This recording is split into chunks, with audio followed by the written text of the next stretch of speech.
Welcome back to the Raleigh Oaks Baseball Club here on OOTP 25, and we are here at the end of July, towards the end of July. It's July 23rd.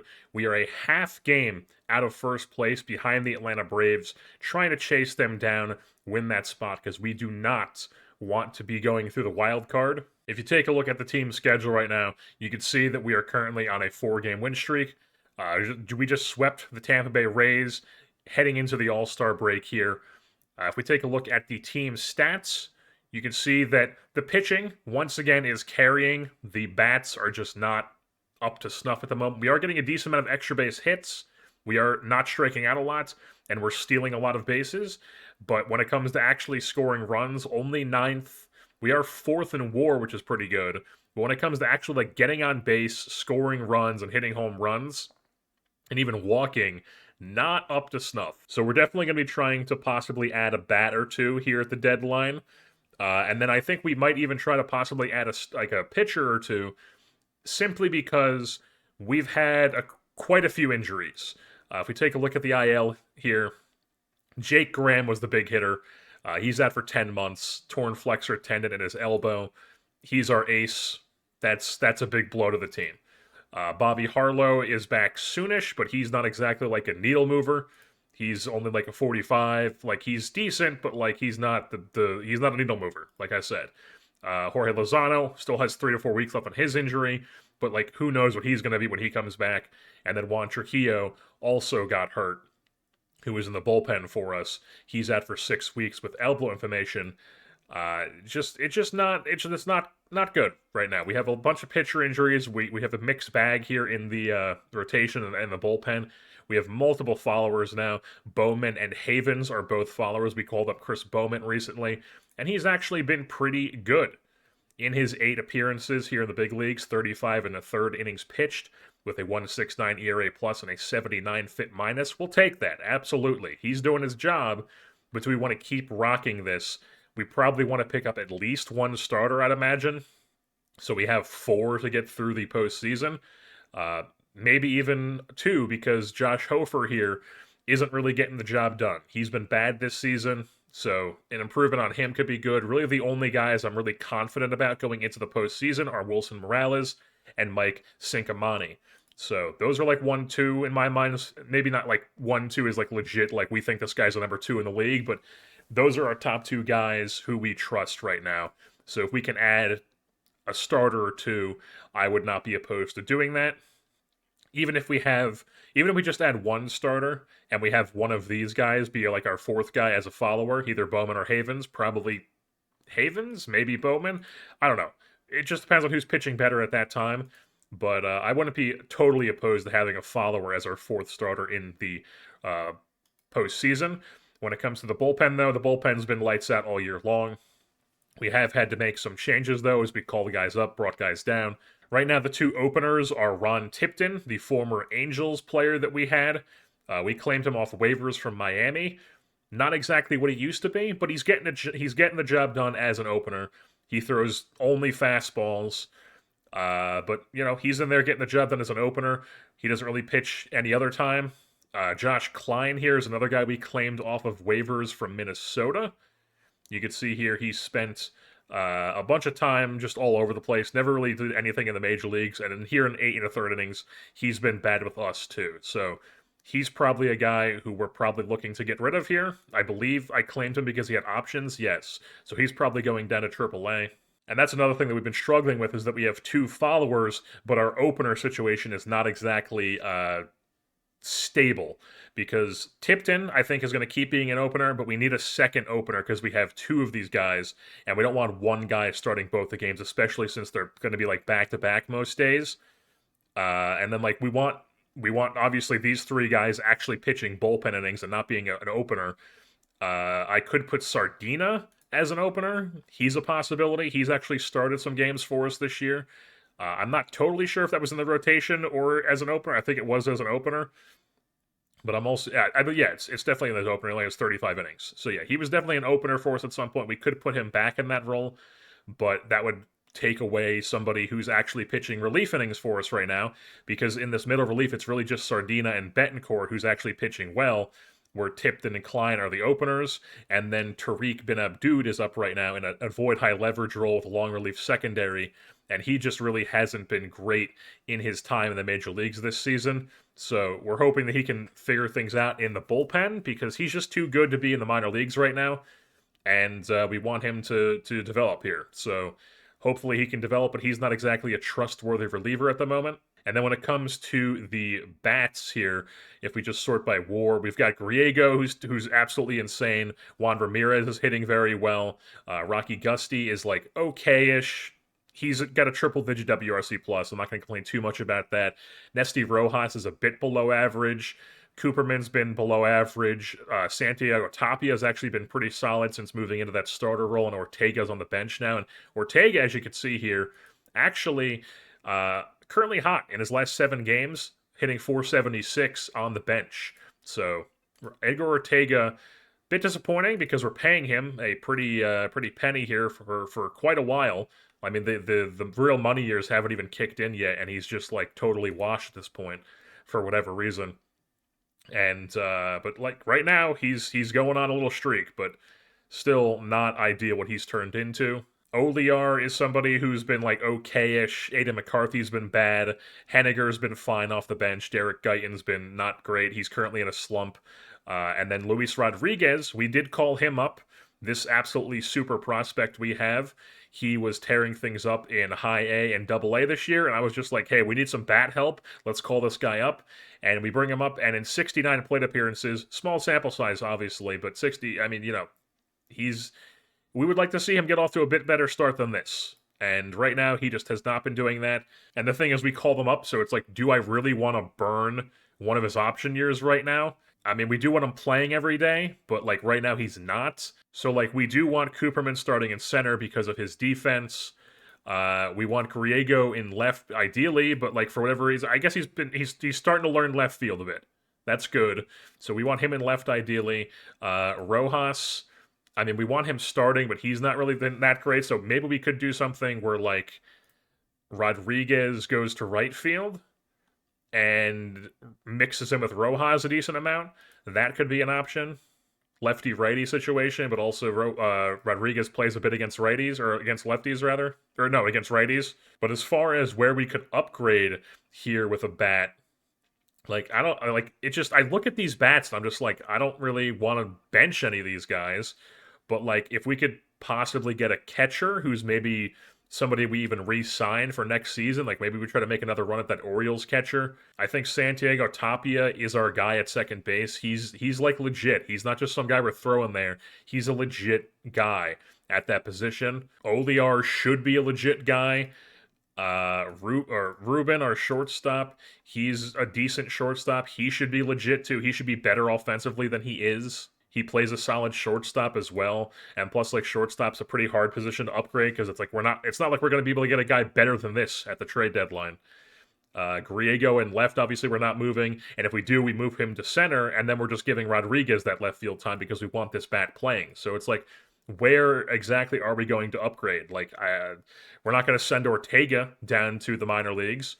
I guess we could send Henniger down to the minor leagues, but we don't really want to do that either. So really, it's just like possibly bringing in a catcher is our bat that we want to like bring in, because we're in a weird spot because like looking at these stats, you're like, oh, we should probably add a bat, but like, I mean, what are we gonna do here? I guess Rodriguez getting sent down is like the easiest option here, but then even then he's a bench player for us right now. So I guess we could move Rojas to the bench and then send Rodriguez down. But then, like, Henniger, I don't know. Because, like, we like Rojas. We like what these guys do. We like what these guys bring to the team. They have decent ratings. But, I mean, like, but also, like, these guys could get hurt at any time. So, like, maybe we do try to bring in an outfielder, a corner outfield bat. Maybe we do try to bring in a catcher. And then also, like, a starter and maybe, like, a solid reliever, too. So, we might be trying to swing some deals here.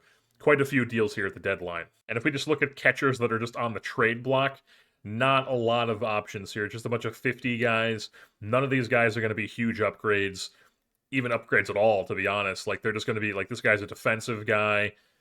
Verplanke is also a defensive guy who can't hit. Doug Sauls is currently hurt, also a defensive guy. Ian Potts is a defensive guy. Billy Noble, we know, is a defensive guy. Bob Janik is a defensive guy. Louis Brain is English, and also a defensive guy. And then Joe Boyer is a third baseman who has a little bit of a catcher ability, but he's not a catcher. So we're not obviously going to be trading for him. So yeah, we still have that Ben O'Rogie guy here. He's legit. They extended him. Okay, so they extended him, so they're definitely not going to be trading him. They extended him.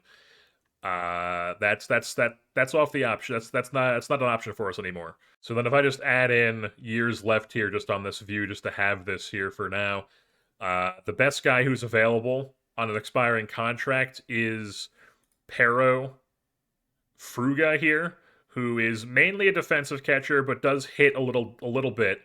And it looks like he's actually getting squeezed out here in Los Angeles, unless he's been hurt this season. Not really, no. He has not been hurt at all. So yeah, this guy is, and he can play. Holy shit!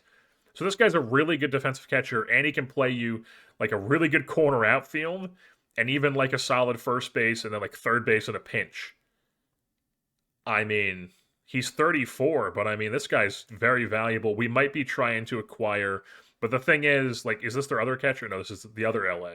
Oh, wow, they traded back for Lee Snyders. So the Angels have Lee Snyders again.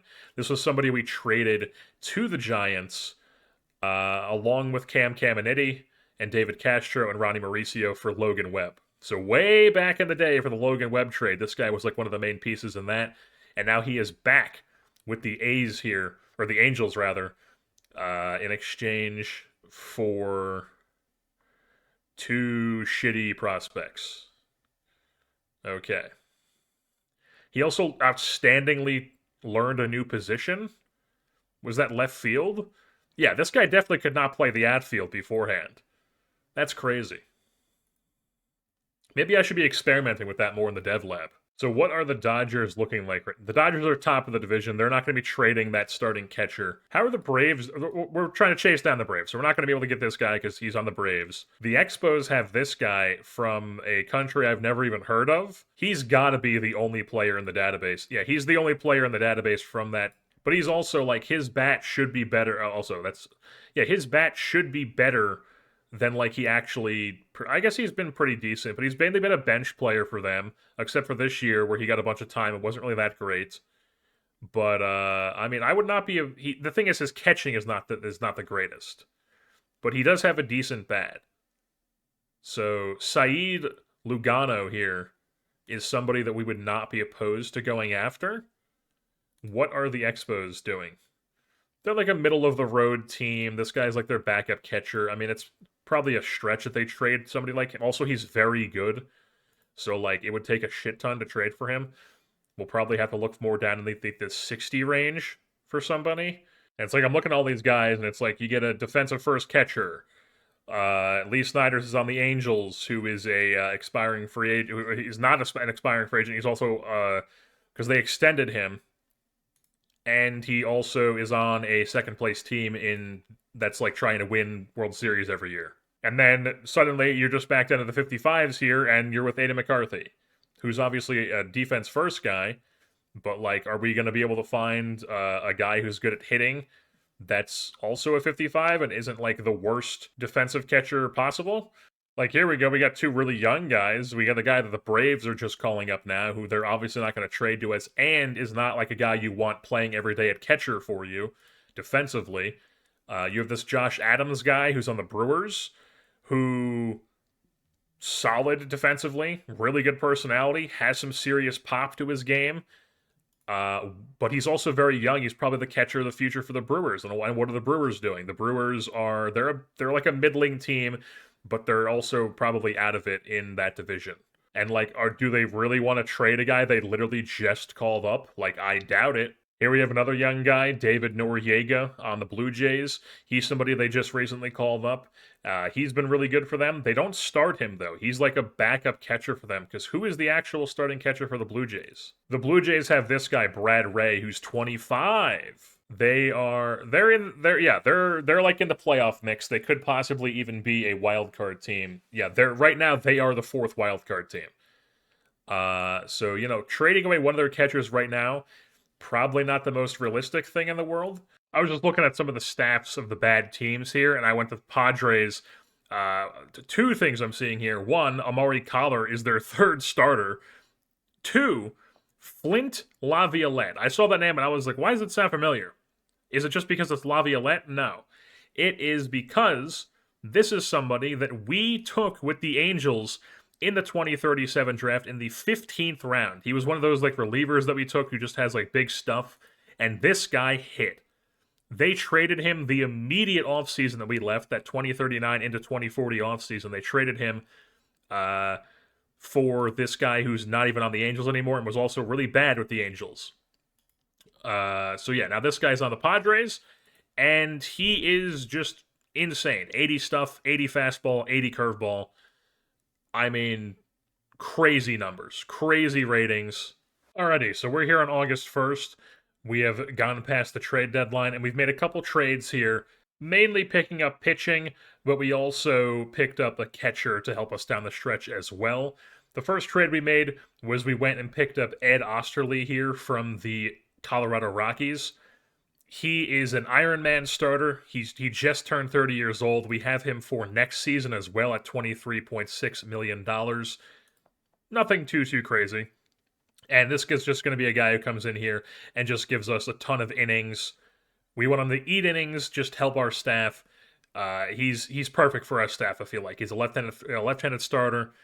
You can see here, he was really good in Colorado, so if he's damn good in Colorado, hopefully he can pitch here too. And then all we had to give up for him was, all we had to give up, we actually had to give up one of our top prospects in Mike Lee, 60 potential guy, but we have a shit ton of corner outfield prospects.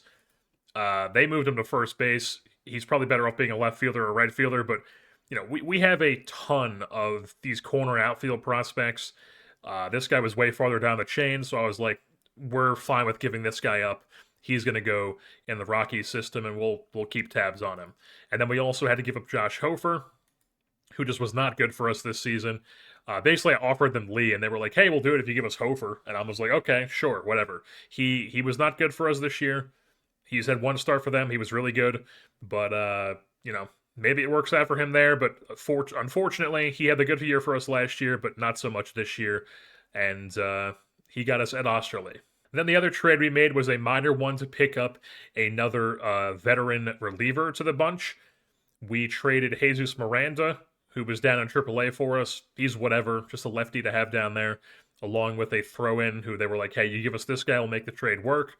For Alejandro Sagastume, he has been around in this universe for a while. This was his first year with the Tampa Bay Rays. If you look at his pitching stats here, he was with the Kansas City Royals as a part of their bullpen, being like their closer for a long time. You can see here basically from 2031 up until 2040, he was the Royals closer. Then he went to the Yankees, put up a good year. This year he went to Tampa Bay and just was not good for them. So we decided to pick him up because I felt like he still had good ratings. He still has like good control, good decent stuff, movement, good fastball slider mix. He's a decent guy to add to a bullpen here. He's an expiring contract as well. So he's going to be a part of our bullpen here down the stretch into the playoffs, hopefully. And then the third and final trade that we made was we picked up a catcher named Jesus Sandoval from the Cincinnati Reds. He was somebody who, I forget exactly how this guy popped up on my radar, but he was on my radar, and the Reds were looking like they were wanting to get rid of him here. He's not really playing much for them. He's like a backup guy. He's never really done too much, but I think his eye and his bat is definitely better than Ada McCarthy's. So, probably not a long-term thing at catcher, but he could definitely give us a little bit better offense from our catcher position. And we gave up a couple decent players for him. Alfredo Medina, who never really panned out for us, just another one of these corner outfield guys that we have. and then Danny Lowry, who honestly this was the main guy I didn't really want to give up, but I mean I didn't really see any other way to upgrade our catcher spot this trade deadline. But Danny Lowry, he's somebody who just we took. I don't think we took. No, they took him. The previous GM took him in the 10th round, and he's just developed really well. He's not going to be anything too crazy ever, but if you look at his scouting here, he's just had pluses all over the place ever since 2041. It's just been plus plus plus plus plus plus plus plus, and he's looking pretty decent. But I don't know if he's ever going to be like a legit guy. I just thought maybe he would be like a good follower option. So, I wasn't going to like not trade this guy because I think he could be a good follower down the line for us. But we'll keep tabs on him too. But we did pick up a catcher for him, so we'll see how Jesus Sandoval does for us at the catcher position. I just opted to not get any other bats in our organization here because I just felt like we have some young guys who can help us down the stretch here. Like we're still banking on Rodriguez being a dude for us. Like this bat is too good not to believe in. We have Jesus Pineda, who's in AAA, doing damn well. He could come up at some point and help us as well as an outfielder or a first baseman. Even somebody like Ezekiel Ramos is an option. Mike Rankin is another guy that we have who can't really play defense, but he another guy with a legit bat for us. We know about Will Caffin's development this offseason. He's still down there as an option. We picked up this guy in the offseason from an indie ball team. He's got some serious pop, some swing and miss to his game, obviously, but some serious pop, and BABIP could play first base, DH for us. And then even over in Trenton and AA, you've got guys like Mike James who could come up and play a role for us maybe even this season. You've got somebody like Luis Carriaga, who also is in AA, doing damn well, looking like he could be an option. So I just opted that we have all these guys that could possibly come up and help us. I just didn't think that we needed to go out and try to trade for Osamu Suzuki or somebody like that, because we have all these guys. We've also got Daniel Langarcia here, or Daniel Langarica, something like that. Right-handed bat. He is looking like he's going to be damn good. I don't know if I'd call him up right now. He's only an A-ball right now, but he's been tearing things up in A-ball. So, like I said, I don't know if I'd call him up this season, but he's absolutely an option for us. Maybe next season even, because he's looking like he is damn good. We are here at the end of the 2042 regular season, and the Raleigh Oaks have gone ahead and ran away with the NL Southern Division here. A 99-win season secures the division with 9 games in front of the Atlanta Braves there, even with dealing with injuries. Turns out we had plenty of depth as we just run roughshod here on the Southern Division here. You take a look at the standings, the expanded standings. We had a 175 run differential, which was the best in the Southern Division. It was the best in the entire National League as well. But the Los Angeles Dodgers did have the best run differential in all of Major League Baseball, as they win 100 games, one more than we do. And this is even with us going 4-6 while trying to get as many bench guys in and rest and not have to deal with injuries as much as we could down that stretch there, since we already clinched. And if you take a look at our team stats here, you can see August, we really turned it on in August. 21-9, just took a huge lead in the Braves, and then kind of took our foot off the gas and just kind of cruised into the playoffs here while we were trying to like make guys not play every single day and try to be as healthy as possible heading into the playoffs. You can see even our bats have improved. All of a sudden, our bats have woken up here, and now we're seeing a lot of top fives here. 2nd in batting average, 5th in slugging, 5th in OPS, 2nd in WAR, I believe that's what it was, 5th in WOBA, 5th in runs scored. This was 9th, I believe, when we checked in last. 4th in hits, 3rd in extra base hits. Still not hitting home runs or walking a ton. I think the walks even went down, but we're producing runs now. Still not striking out a ton, still stealing a ton of bags. And then we have the best pitching staff ERA-wise when it comes to overall and the bullpen. Top 6 for starters, the least amount of runs allowed, combined with the 5th most runs scored. We had the first in hits allowed, opponent's average, BABIP tied for 2nd in home runs allowed, the best defense in the National League. I mean, incredible stuff here in Raleigh. And then taking a look at that said pitching staff, Ed Osterley ended up with a 3.6 WAR. Now, obviously, most of that was with Colorado, but he still put up 75 and 2/3 innings for us, and he was solid in those 75 and 2/3. So we'll take that. Mike Cinquemani, great season for him. 3 WAR, his first year as a member of the full-time staff, not as a follower. He was really good. Wilson Morales was really solid once again. Santiago Mendoza in that stopper role all year long was just lights out. Juan Trujillo got hurt a little bit, came back. He was up and down, I think, or he was mainly good, but he's been hurt here a bit, and he's currently dealing with back tightness. We have him playing on the bench through the rest of the season. I'm pretty sure. Yes, I just benched him because I didn't want him playing through the back tightness. I wanted him healthy for the playoffs. Andres Betancourt was really good in middle relief for us. Chris Bowman was solid in a follower role. Juan Jaimes as an opener. Alexis Sardina as an opener. Wilson Montiel, no longer the closer, but still was decent for us. Dave Havens was in as a follower doing decent stuff. Bobby Harlow was a decent middle relief option for us. Jorge Lozano actually came back, pitched 7 1/3 innings pitched. Highly doubt he's a part of the postseason staff, but good to see that his arm didn't fall off. Tariq Bin Abdoud, he's been disappointing, was not good like we expected him to be. Didn't really improve as the season went on, and his potential has gone down. So, don't love to see that. And then Sagastumi here, if you look at his overall numbers, you're like, oh, this guy sucks. But, he wasn't anything too special, but he also wasn't awful with us either. He was way better with us than he was with Tampa Bay. I should also mention Juan Nazario ended the year on a rehab assignment, so that's why he's in AAA. He got he had shoulder inflammation that took him out for a few weeks.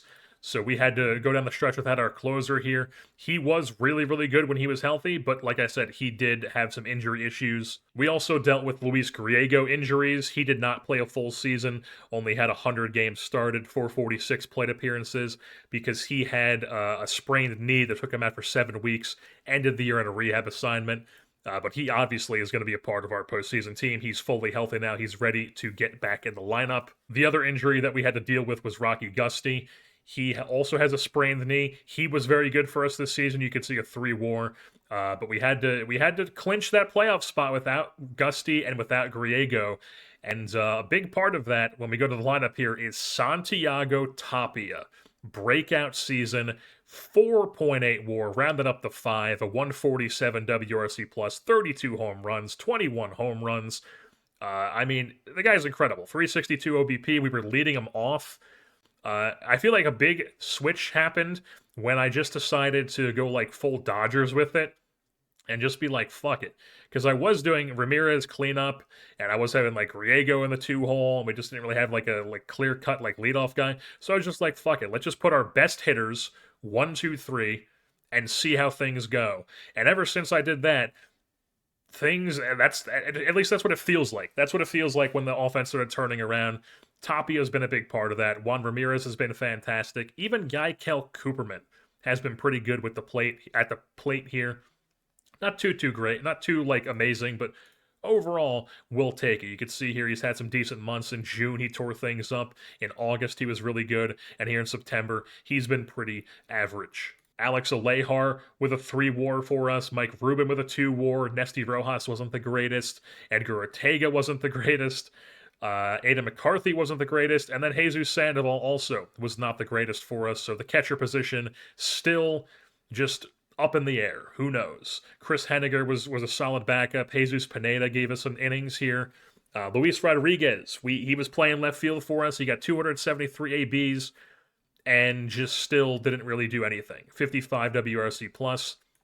I want to say that it got better as the season went on. Yes. You can see here in September, he's been on fire. In September, he's starting to figure it out. So he's going to be a part of the postseason team here, and we'll see how he does. And then Mike James also came up here. He was already on the 40-man, and you could see he was just straight up awful. Very small sample size, but I mean, he did not figure out the major leagues right away either. If we take a look at the statistics around Major League Baseball, we can see that the home run leader was that catcher from the Rays we were looking at, Brad Ray, with his 75-80 potential power. He put up 48 long bombs for the Blue Jays. And then right behind him, the legend Chris Aquino with 44 moonshots for the Angels this season. His home run total is now up to 362. Former Angel farmhand Kane Archdeacon leads the league in WAR. Chris Aquino, top 3 there. Juan Ramirez, our first baseman, he in the 2-hole. Ever since I made that switch, he finished top 5 in hits with 172, tied with Bobby Ayrton of the Minnesota Twins. And then on the pitching side of things, a lot of Angels here. We got Kurt House leading the league in ERA. Also, a full 2 WAR above Mike Hannibal for the WAR lead in Major League Baseball. He also had the most innings pitched. He had the most shutouts. He was like top 2 in wins. He had 18 wins. He was second in strikeouts. Ed Osterley also top 5 in strikeouts. He finished 4th with 231 on the season. He also had the strikeouts per 9 with a 10.4 best on in Major League Baseball, tied with Luis Chavira here of the Pittsburgh Pirates. And he was top 5 in the least, no, this is actually the most. This is the most amount of home runs, but I'd have to imagine that most of these came with Colorado. I mean, it wasn't it wasn't a lot lower with us. It was 1.3 as opposed to 1.5, but that is still a lot of home runs given up. So yeah, he gave up 11 with us in 12 starts. He gave up 21 in 21 starts with Colorado. And then Santiago Mendoza with his great reliever season. He might win reliever of the year. He had tied for the most shutdowns in Major League Baseball with Zion Hapotlight. And then also he had the most holds in Major League Baseball with 23. And then take a look at this. The fielding leaders, we had Jesus Ramirez here, or Juan Ramirez rather, in all like the first baseman stats where he's getting all the chances, he's getting all the double plays, all the putouts, all the innings played, tied for most games started. But then the real interesting stuff down here, Aiden McCarthy once again leading the league in caught stealing percentage. Fantastic stuff. You do not run on Aiden McCarthy. And then he's also top 4 in catcher's ERA with Jesus Sandoval right behind him. So, you know, we never get any sort of hitting production out of our catchers, but we get some good, solid defensive stuff. And then Sandoval also here, top 5 in framing runs, which is shocking to me. Maybe not. He was really good. He was really good. 3.8 with us, or 3.8 with Cincinnati, 3.1 with us in pretty even amount of time between the two teams. The first round matchup is set. It's the Raleigh Oaks taking on the Cincinnati Reds.